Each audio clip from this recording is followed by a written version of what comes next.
Hey guys, so I'll be making this video outside my premises because I'm already filmed inside with Toyotas. So they brought this Mercedes-Benz to me that the car does not actually start or it dies in traffic. That's the complaint. This is a Mercedes-Benz ML350 2006 model. I think the chassis is the 164 chassis with the M72 engine. I'm a Toyota person. I just had to go and research all these things. So the customer's complaint is the car does not start. Sometimes it starts, sometimes it dies in traffic. So I was suspecting that maybe the car was overheating. He says no, and I plugged my scan tool, did the live data stream of the engine, and the car starts now, as you can see. But what happened is I just let this car to cool. What this car does is once it gets hot and you try to start it, once it gets hot, it shuts down. Then when you try to start it, it starts up once, after a while shuts down again. Then you want to crank it again, it does a very, very hard crank. It would not start. Like I had to push this car from that side over there, yeah, I had to push from that side to this side here to actually diagnose it, to see what's going on. And I had only one code on this car. Now I'm trying to run a scan on the car.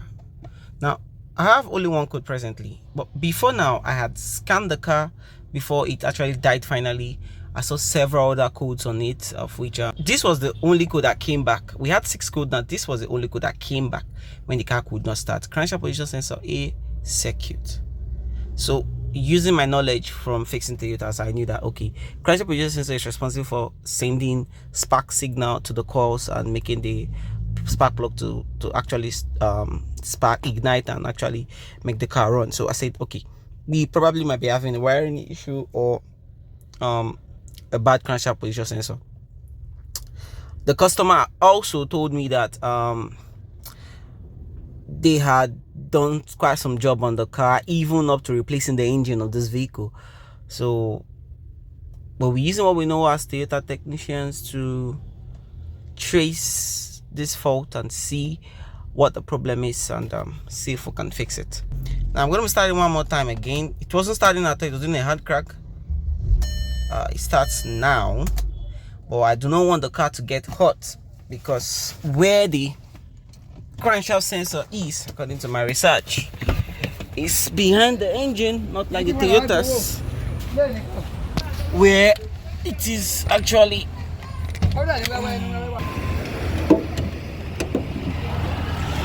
Toyotas. The crankshaft position sensors would have been somewhere around the pulley side here, but then on this car it's actually somewhere behind the driver's side on the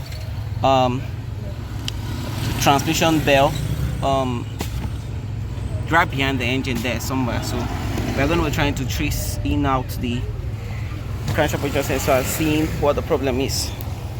So first things first, we might have to remove this guy. Just at first sight, being a Toyota technician, seeing this thing might just scare you. How am I going to take out all this? This thing, are they screwed in? But then a little bit of research really helps. The fact that all these things has been taken apart before also makes it easier to deal with. And just like so, we can see that engine is now naked. This is the ECU. I don't know why this is here, not familiar with that, but the crankshaft position sensor, according to my research, should be somewhere behind here. Yeah, the crankshaft position sensor should be somewhere around the back here. I don't know. I think we are seeing it right now. Yeah, there it is. Right off the bat, I noticed that this guy is not being screwed in at all. There is no screw on it, and according to my research, I should be having an 8-tox bolt on it. This guy is not screwed in at all, and maybe that's why it's been shutting down. My hand gets to it, yeah. Oh, you can see even this guy shaking like this will make this car shut down. But and this guy is not even tightly fit. And is this, I think this is corrosion. It's like water getting into this terminal here. I think we might be having a problem with that's corrosion over there. That's corrosion, and this guy is not even being retained at all. It's not being tied down at all. So vibration and all might make this guy. Let me even see. I think they broke the screw on it there. Okay, it's not broken. They just didn't tie it. They just didn't tie it, and that's corrosion over there. But I'm not taking my chances. We are replacing this sensor. We are replacing the sensor and cleaning the terminal and seeing if we have that code go away, or what I'm going to do is I would actually get electronic contact cleaner, clean this sensor here. I'll clean the sensor terminal and the, you know what, I'll just replace the sensor, but for now I would clean the sensor terminal, clean the connector as well, have it tied in, clear the code and see if the code goes away. If the code goes away, fine. I would still replace the sensor anyways, because I heard that these guys are notorious for being bad. Yeah, so I think using our Toyota diagnosis sense, we can actually fix this too.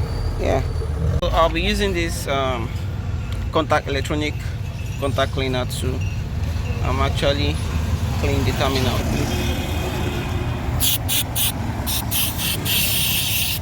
Bring that cleaning there. I think it's a big clean now, and I'll be doing the same thing for the wires inside there. Alright, so I'll be doing the same thing for this one is quite hard, but I'll be trying to clean it as well. Make sure we have good contacts here. The reason why I like this contact cleaner is they dry up fast and they leave no moisture. That's why I like using them for certain electrical cleaning. But yeah, I think it's fine now. Let's see. So I think the terminal is clean now. It's quite hard to actually get the camera to fit in here. So I'm gonna have it dried and then we assemble everything and see if the car starts up once and we have no codes again. So if that happens, I think that might be a fix for this car. And but I'll still replace the sensor either ways, just to make sure that it doesn't go hot and the coil inside fails again. Yeah. So here we go. We've had the sensor terminal cleaned out. Now I've also looked for an 8-torque screw, or is it called a bolt? I don't know. For the vehicle, as this is what holds it. We don't use this often in Japanese vehicle. We use it for our stored and all. And the terminal here too has been cleaned as best as I could clean it. I don't know if I can get you guys inside to see it. Yes. And I will put in everything back together, start the car, have the code cleared, and see if the code comes back. If the code doesn't come back, then we know that that's our solution. But then I would still replace the sensor, because I think this sensor is failing when it gets hot. Yeah. Yeah, hooray! We've successfully put everything back together now. We'll be going inside to actually start up this car, clear the code. No, we'll clear the code, start up the vehicle, and see if the code comes back. Yeah. So this is our codes. Oh, let me see. We have another code here. Camshaft position is a B circuit type. Let's see. Let me go ahead and erase this code. I actually took off one of the camshaft sensor when I was checking something. So let's erase this code. Let's see if we have codes again. Wait, codes. Start codes. Yeah, no code stored in the ECU, or formerly the crankshaft code always comes back. So now let's start this car. We can see the car starts up immediately. No more long cranks, no. But like I said, I would replace this sensor either ways. We're having a misfire here. and let's see what that might be. Camshaft position, sensor circuit high, and cylinder 5 misfire. Oh, okay, now I need to go look at that camshaft position sensor B.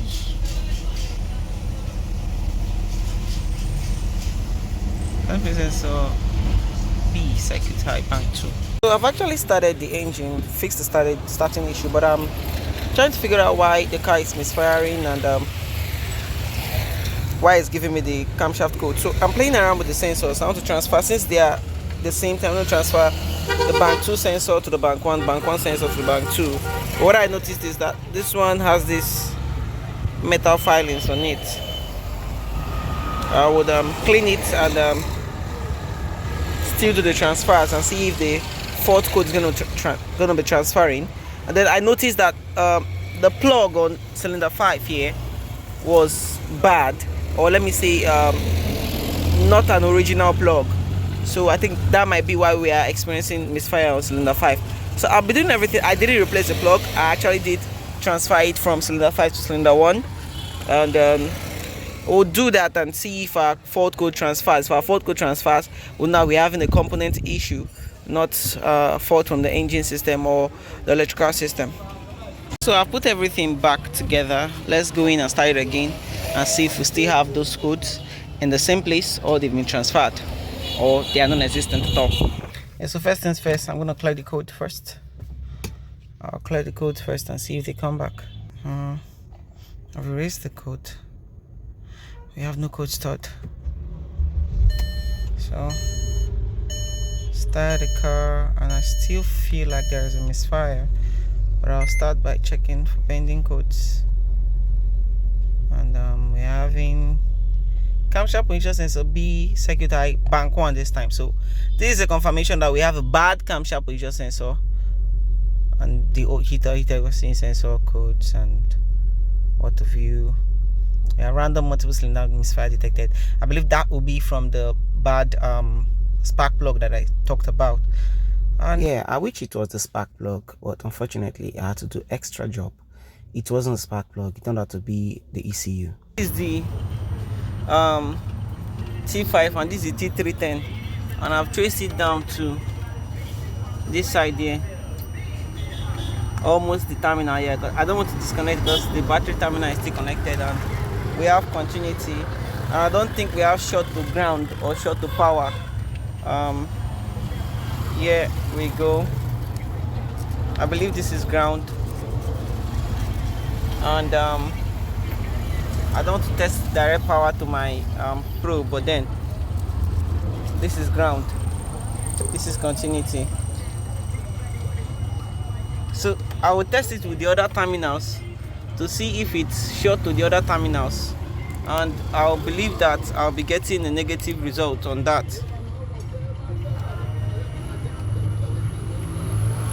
I think that's pin 4, so it's not short to the other terminals. So I think we might be having ECU problem verified here. So since it's not short to the other terminals, I think our problem is, I think they fried the driver during the process where they were doing their stuff. They fried the driver inside. So this is a new fault. I've already seen the other one that they came for.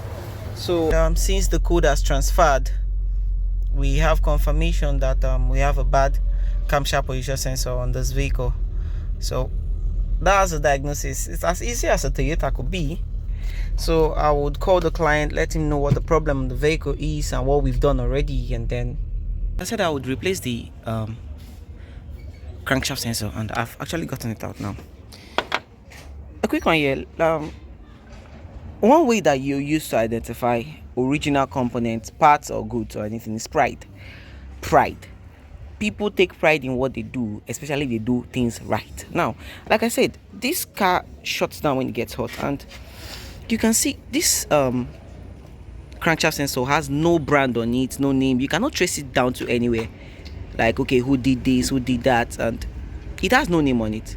From when I saw it, I had suspected that no, Japanese vehicles, they usually brand their sensors, and you would know where it's coming from, if it's from aftermarket or from the company itself. And there's no name on this thing, so I went to get another one, used one, and you can see these guys know what they did, and they take pride in their products. And you can see, I don't know if it's clear here, but you can see it's written here. It's written here, made in Germany.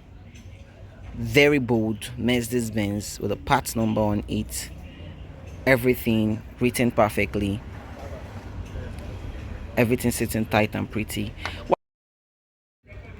Yeah, so while on the, you can see them sitting side by side. Even this one's black is darker than this one here, and on the weight here, this one feels slightly heavier than this one here. You can see it here. This one is, I don't know if it's showing on the camera, but you can see made in Germany with pride, and this one has no name, nowhere to trace it to. This one has the parts number written on it. This one has nothing at all written on it. This one is crested all over with numbers, informations. Like, they take pride in it. They want you to know where it's coming from. You can see how this one is well designed, but this one is not well designed. To get the car to start, get the car to run, but then when it gets hot, the coil winding inside will start failing because it's not as well built as this one here. I'm taking on this information off the top of my head, like people that could spend extra time to put their information on the, this is just cheap. I believe replacing this should solve the issue. Now after an unusually long time, then it should take me to replace this component. All sensor components has been replaced. This is the bank toxin sensor 1 and 2. This is the crankshaft sensor. This is the substandard one that I changed, and this is the camshaft sensor also that I replaced. Now I should start this car and have no codes on the vehicle, but I believe we would be having a misfire code because I had actually diagnosed this code here. You can see this coil here. You can see how exposed the connector is. It should be like this one here. Now, I can't even get this one off right now. It should be like this one here. Let me see if I can get it off here. It should be like this here. You can see how protected this one is, and you can see how exposed this one is. So I think before they brought the car here, that exposed part of the connector had grounded, or the driver from the ECU had been driving this guy without being connected and had blown. I had done this diagnosis, of which the video is I would include the video in before I actually upload this, and we'll start the car and see if we have all the sensor code cleared except for the coil E. I had gotten another coil to replace that one that had broken, although I had interchanged. This is the coil number 5. Now on this German car, it's not staggered in numbering like the Toyota's, Lexus, and Japanese are, like 1, 2, 3, 4. No, this one is bank 1 has 1, 2, 3, 4. Bank 2 has 4, 5, 6. Sorry, I believe you get what I'm saying. Now I'm not saying the German vehicles are bad. They are very good vehicles, but you that is familiar with repairing Japanese vehicle, coming to get to adapt to repairing German vehicle takes a lot of practice, a lot of studies, a lot of research to actually get adapted. And then I'm going to start this car now and see if all the codes are gone, or we need to actually replace this ECU. Now I'm about to start the car for the first time today. As you can see, we have code font on this car's one code. Let me see what that code is. And that's a camshaft potential sensor B circuit high, bank 1. So I'm going to be erasing that code and see if it comes back. So that's erasing code, erase done. And mode, run the scan again and see what we get. And no code stored. So this is the first time I'm starting this car today.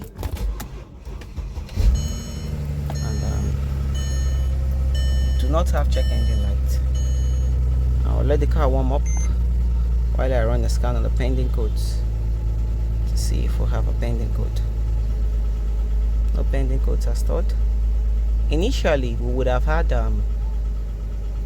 the oxygen sensor could come back immediately, or the camshaft could come back immediately. But I'll let this car warm up and see which code comes back, and hopefully we do not have to replace the ECU, or we just cannot conclude. We have to watch. This is exactly why I don't jump into conclusion. This is a pending code. You can see ignition coil E, primary control circuit high.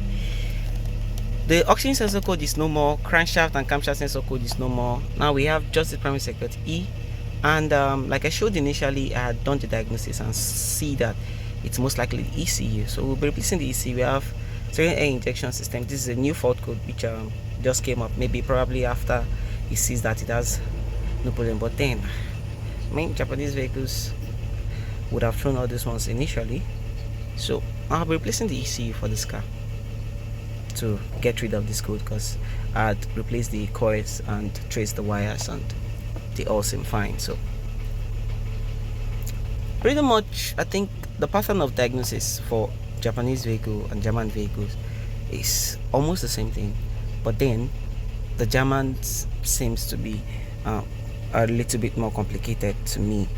But I believe a bit more practice with working on them should make me get a hang of them very well.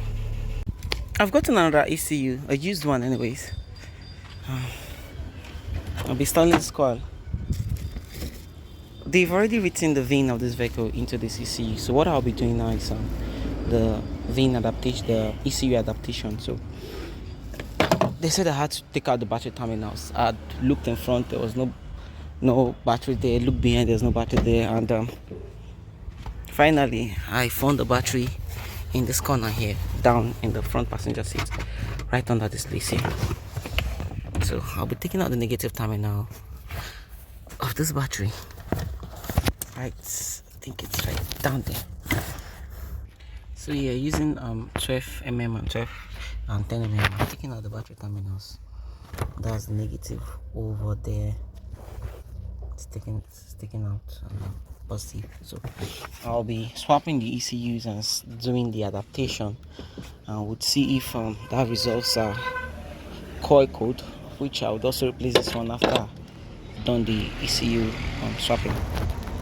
Yeah, so it's already late, and I had to replace this vehicle ECU because of the electrical or electrical code I was getting. I have done the programming, the coil adaptation, and the relearning on this vehicle, and now we are having no code stored on the ECU, as you can see here. Yeah, no fault code detected, and you can see I've already matched the VIN. So believe that's pretty much it on this car. And being a Toyota technician working on the Mercedes, this is quite a feat. Doing all this job, tracing, diagnosing, and getting this car ready, it's quite a feat, you know, and I'm proud of myself once more.